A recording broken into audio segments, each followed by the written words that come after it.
Lección 2 para martes 4 de julio. El gran plan cristocéntrico de Dios.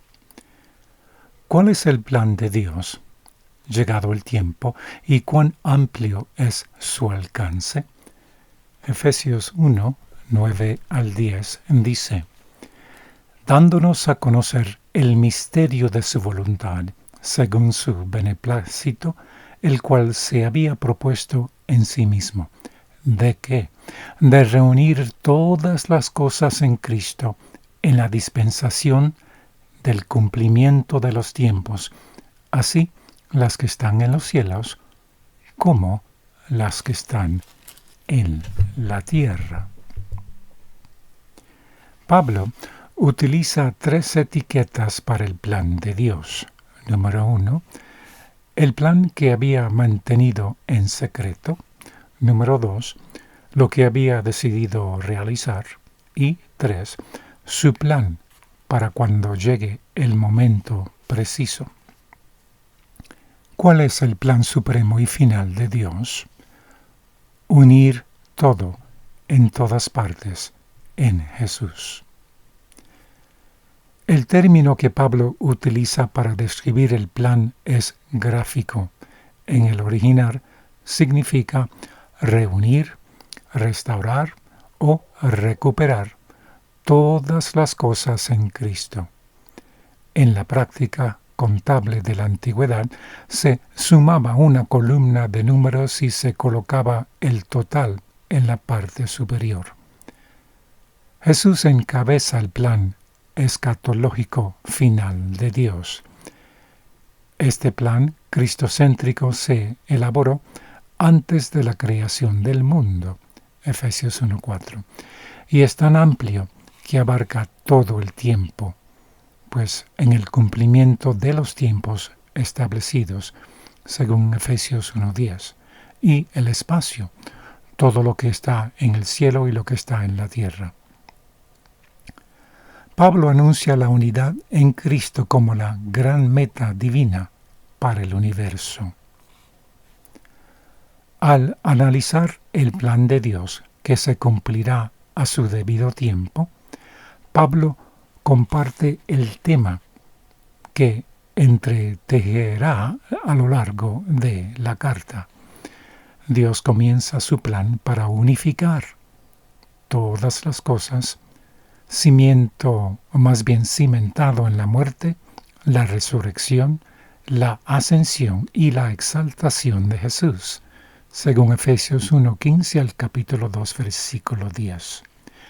Fundando la Iglesia y unificando elementos dispares de la humanidad, judíos y gentiles en ella, según Efesios 2, versículos 11 al capítulo 3, versículo 13. De esta manera, la Iglesia advierte a los poderes malignos que el plan de Dios está en marcha y que el gobierno divisor de Satanás terminará. Efesios 3:10. Como dice la Biblia en otra parte, en Apocalipsis 12:12, porque el diablo ha descendido a ustedes con gran furor al saber que le queda poco tiempo. La segunda mitad de la carta de Pablo comienza con un apasionado llamado a la unidad, Efesios 4:1 al 16, y continúa con una larga exhortación a evitar conductas que dañen la unidad y, en vez de eso, a que fomenten la solidaridad con los hermanos en la fe, según Efesios 4, versículo 17 al capítulo 6, versículo 9.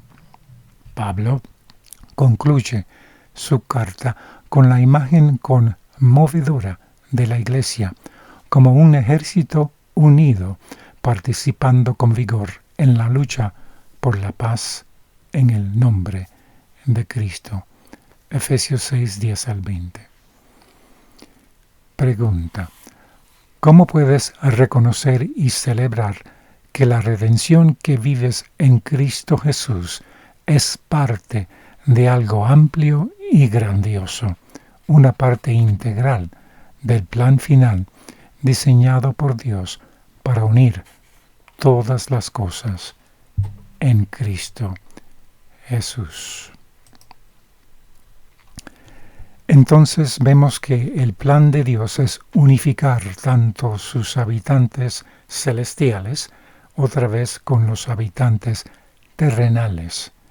Pero para que se lleve a cabo tal unidad en su universo al fin del plan de redención, tiene que haber una similitud en cómo los seres humanos redimidos y los seres celestiales de otros mundos también obren según su base de su fundamento de gobierno, sus principios de vida. Entonces el plan de redención es unir al pecador arrepentido y transformado a la imagen de Cristo para que esté idóneo otra vez para vivir en la presencia de Dios y tener la vida de cualidad eterna. Notemos la siguiente cita del Review and Herald del 26 de abril de 1881, párrafo 8, que dice: no tenemos poder en nosotros para limpiar el alma de su corrupción, pero el arrepentirnos de nuestros pecados, o más bien al arrepentirnos de nuestros pecados contra Dios y proclamamos el perdón por los méritos de Cristo, Él nos impartirá la fe que obra por el amor y purifica el corazón. Por la fe en Cristo y la obediencia a la ley de Dios podemos ser santificados y así obtener la idoneidad para la sociedad de los santos ángeles y los redimidos vestidos con los mantos blancos en el reino de gloria.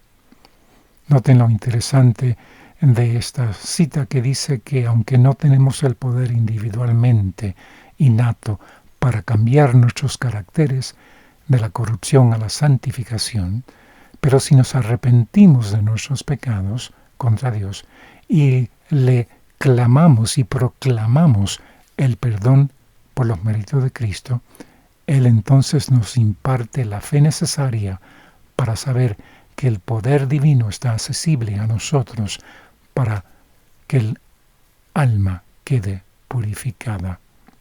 Entonces, como resultado, por esa fe en Cristo y la obediencia a la ley de Dios, podemos entonces estar en armonía con sus principios de su gobierno. Seremos santificados y obtendremos la idoneidad para la sociedad de los santos ángeles en la eternidad. Otra cita de la misma revista, del Review and Herald, el 27 de septiembre del 1881, un día después de la cita anterior. El párrafo 9 dice, y noten la definición como esta cita define lo que es el Evangelio de Cristo. Si se hace la pregunta en la mayoría de las iglesias que definan el Evangelio, la mayoría diría que el Evangelio son las buenas nuevas de que Cristo vino y murió por nosotros, ¿verdad? Pero noten lo que dice esta cita. El Evangelio de Cristo son las buenas nuevas de gracia, y en eso todos estamos de acuerdo. Pero sigue la cita. O es también el favor por el cual el ser humano puede ser liberado de la condenación del pecado y aquí viene la parte que no se oye, y capacitado para rendir obediencia a la ley de Dios. Y de eso se trata el Evangelio, las buenas nuevas. De eso se trata el plan de redención, como dice Pablo en el texto de hoy, versículos 9 y 10 de Efesios 1. Él quiere unificar tanto el cielo, las cosas de arriba, como las cosas de la tierra. Y esa unificación se lleva a cabo por el proceso de el Evangelio de Cristo, en la cual el ser humano sí se apropia de la bendición y el poder divino, puede llegar a ser otra vez un ciudadano que obedece y vive según los principios de vida establecidos por Dios para su creación, o sea, los 10 mandamientos. Que tengan un día muy bendecido al captar esta idea y tener en mente de que sí tenemos una parte en este proceso para que podamos ser idóneos para la vida eterna por el poder y la gracia de Jesús. Amén.